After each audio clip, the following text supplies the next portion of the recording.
అందరికి నమస్కారం. మీ వేణి యాదవ్ ఏంటంటే ఉన్నవాడైనా లేనివాడైనా చివరికి మట్టికే పరిమితం.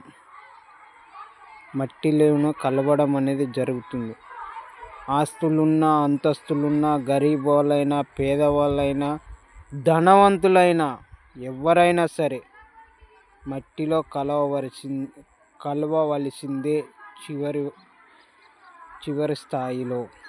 అందుకనే ఏదో సాధించాలని దేని గురించో ఆలోచించి నీ జీవితాన్ని